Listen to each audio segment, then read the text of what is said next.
વાંકાનેરમાં વૈષ્ણવ રામાનંદી સાધુ સમાજ દ્વારા સનાતન હિન્દુ ધર્મ ઉદ્ધારક આનંદ ભાષ્ય રચયિતા અનંત વિભૂષિત યતિરાજ જગતગુરુ 1008 રામાનંદાચાર્યજી મહારાજના 725મા પ્રાગટ્ય દિવસની ઉજવણી નિમિત્તે ધાર્મિક કાર્યક્રમ યોજવામાં આવ્યો હતો।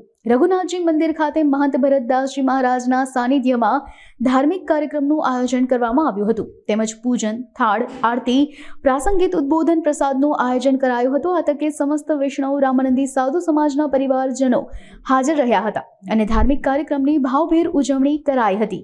આજે રામાનંદ જયંતિ નિમિત્તે શ્રી રઘુનાથજી મંદિર વાંકાનેરના પટાંગણમાં श्री महंत भरतदास नानदाजी महाराज आप सबने निवेदन है हमारा रामानंदी साधु समाज भाई माता बहनों एकत्रित थईने बधा मळीने प्रेमथी खभे खभा मिलावीने एकबीजाना अंतःकरणथी भावना एक उर्मीथी रामानंद जयंती आज रघुनाथजी मंदिरमां भगवान रघुनाथना श्री चरणमां खूब आनंदथी भावथी अने खूब ज तन मन धन लगावीने आज आ प्रोग्राम समापन करे।